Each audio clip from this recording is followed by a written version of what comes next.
जय श्री कृष्णा सभी को।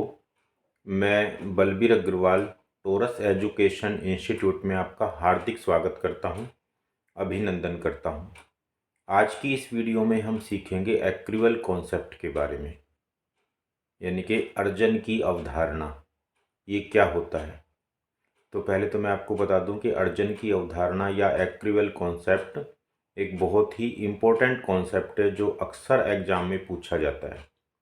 तो इसे बड़ी ध्यान से सुनिएगा ताकि आपको अच्छी तरह से समझ में आ जाए, क्योंकि काफ़ी बच्चों को इसमें थोड़ा सा कन्फ्यूजन रहता है। तो इसका मीनिंग क्लियर करता हूँ। एक्चुअल में जो एक्रिवल कॉन्सेप्ट है उसका मतलब है कि हम बिजनेस में हर एक ट्रांजैक्शन को लिखें, चाहे वो कैश में हुई हो चाहे वो कैश में ना हुई हो। मतलब कोई भी ट्रांजैक्शन, चाहे उसके बदले में पैसा आया हो, ना आया हो, गया हो या ना गया हो, उस ट्रांजैक्शन को हम ज़रूर लिखते हैं। तो ऐसी कोई भी ट्रांजैक्शन जो हम हमेशा लिखते हैं, चाहे उसकी पेमेंट कैश में हुई हो, चाहे उसकी रिसिप्ट कैश में हुई हो, चाहे ना हुई हो, तो वो कॉन्सेप्ट, जो वो लिखने का जो तरीका है, वो कॉन्सेप्ट हमारा एक्रिवल कॉन्सेप्ट है। इस कॉन्सेप्ट को हम आय और व्यय की सही अवधि को तय करने का नियम इस नाम से भी जानते हैं। इनको अभी एग्जाम्पल के माध्यम से हम समझते हैं। अभी थोड़ा सा आपको लग रहा होगा, थोड़ा सा कन्फ्यूजन लग रहा होगा इसमें, तो इसको एग्जाम्पल से क्लियर करते हैं। मान लीजिए जो मेरे बिजनेस का फाइनेंशियल ईयर है, जो अकाउंटिंग ईयर है, वो 1 अप्रैल से शुरू होके और 31 मार्च तक चलता है। सपोज करो एग्जाम्पल में हम क्लियर डेट ले लेते हैं, 1 अप्रैल 2024 से 31 मार्च 2025 तक का हमारा फाइनेंशियल ईयर है। और हमने मार्च 2025 में 10,000 रुपये की सेल की उधार में। तो यदि हम एक्रिवल कॉन्सेप्ट को फॉलो नहीं करेंगे तो हम इस उधार वाली सेल को नहीं लिखेंगे, 2025 मार्च वाली जो सेल हमने 10,000 रुपये की है। और इस वजह से हमारे बिजनेस की जो पोजीशन है वो सही निकल कर नहीं आएगी, क्योंकि जो सेल हुई है वो मार्च 2025 की हुई है और उसका पैसा हमें उस समय मिला नहीं, वो बाद में मिलेगा। सपोज करो अगले साल अप्रैल में मिलेगा वो पैसा हमें, मतलब अप्रैल 2025 में, जो नेक्स्ट ईयर में काउंट हो जाएगा। 1 अप्रैल 2025 से 31 मार्च 2026 के बीच में वो काउंट हो जाएगा हमें। तो यदि ऐसा करेंगे तो हमारे बिजनेस की जो ट्रू पोजीशन है, जो रियल पोजीशन है, जो बिजनेस का रियल प्रॉफिट या लॉस आएगा जो भी 2024-25 का, वो गलत आ जाएगा। क्योंकि हम एक्रिवल कॉन्सेप्ट को फॉलो नहीं कर रहे, हम केवल कैश कॉन्सेप्ट को फॉलो कर रहे हैं। हम ये देख रहे हैं कि बिजनेस में अभी कैश ट्रांजेक्शन नहीं हुई, इस वजह से हमने इसको नहीं लिखा। बट एक्रिवल कॉन्सेप्ट अगर हम फॉलो करते हैं तो हम इस ट्रांजेक्शन को ज़रूर लिखेंगे, क्योंकि तभी हमारे बिजनेस की रियल पोजीशन आएगी। और भी एग्जांपल हम ले सकते हैं। मान लीजिए हमने कमीशन रिसीव किया। अब वो कमीशन हमारा एक्चुअल में था, मान लो फरवरी 2025 का, और उसको रिसीव हमने किया अप्रैल या मई या जून जुलाई, मतलब 2025 में ही 31 मार्च 2025 के बाद रिसीव किया, मतलब फाइनेंशियल ईयर के बाद रिसीव किया। तो इसमें इससे भी हमारा क्या होगा, प्रॉफिट कम आ जाएगा, क्योंकि 2024 में जो हमारा कमीशन बनता था उसकी रिसिप्ट हमने नेक्स्ट ईयर में की। तो 2024-25 का जो हमारा प्रॉफिट है वो कम शो होगा, जितने भी रुपए का हमारा कमीशन है। सपोज करो हमारा 5,000 रुपये का कमीशन है, तो 2024-25 का जो प्रॉफिट है वो 5,000 रुपये से कम आएगा, यदि हमने एक्रिवल कॉन्सेप्ट को फॉलो नहीं किया तो। क्योंकि हम ये सोचेंगे कि वो कमीशन जब हमें मिला ही नहीं तो हम लिखें क्यों इसको अभी, वो तो अगले साल मिलेगा तो अगले साल लिखेंगे। तो एक्चुअल में वो कमीशन तो इसी साल का है ना, बेशक वो हमें मिला ही तो नहीं है, बाद में मिल जाएगा। तो इस तरह से यदि हम एक्रिवल कॉन्सेप्ट को फॉलो करते हैं, यानी कि कोई भी ट्रांजैक्शन वो हम हमेशा लिख रहे हैं, चाहे उसका पैसा हमें अभी मिला है चाहे हमें नहीं मिला है, वो हम हमेशा लिख रहे हैं। अच्छा, कई बार इससे उल्टा भी हो सकता है।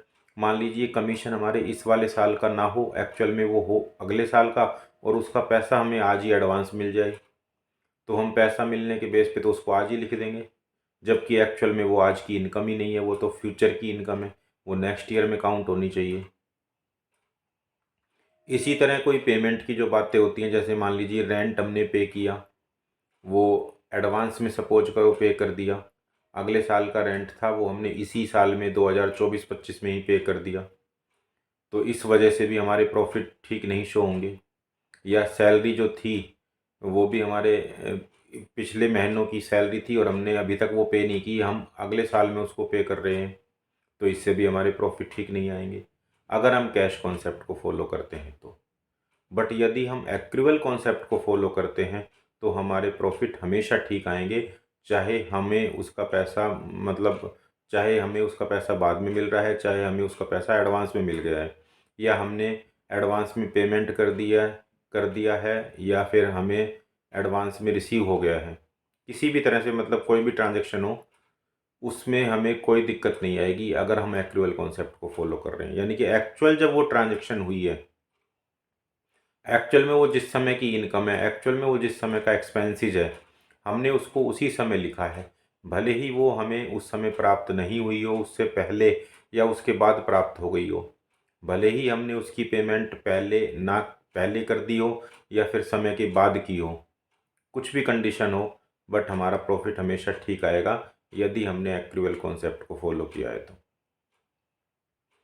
तो इससे आपको ये भी पता लग गया होगा कि एक्रूअल कॉन्सेप्ट हमारे बिजनेस के लिए क्यों ज़रूरी है। क्योंकि एक्रूअल कॉन्सेप्ट अगर हम लगाएंगे, एक्रूअल कॉन्सेप्ट को अगर हम फॉलो करेंगे, तो ही हमारे बिजनेस की रियल पोजीशन हमारे सामने आएगी, तो ही हमें अपने बिजनेस का रियल प्रॉफिट या फिर रियल लॉस का पता लग पाएगा।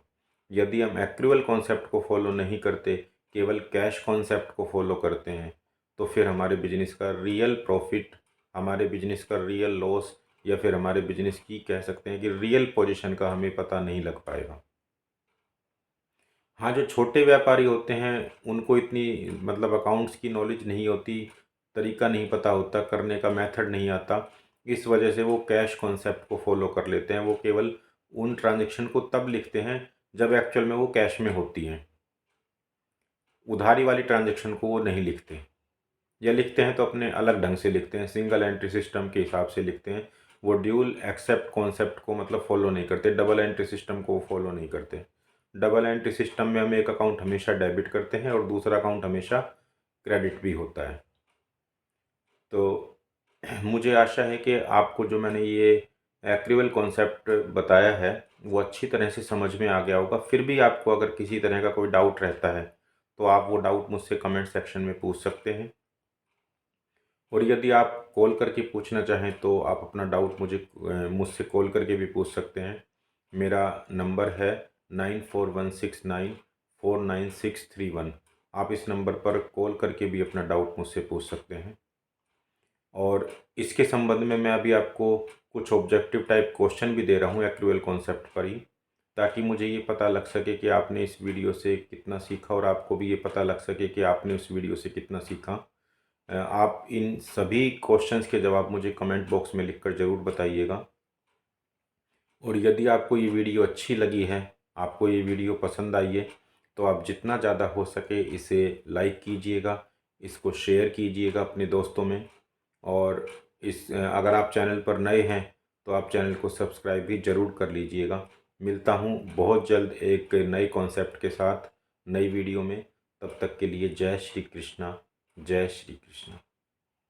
टॉरस एजुकेशन संस्थान से संबंधित और अधिक जानकारी के लिए आप हमसे संपर्क कर सकते हैं। धन्यवाद। You can contact us for more information related to Taurus education institute. Thank you.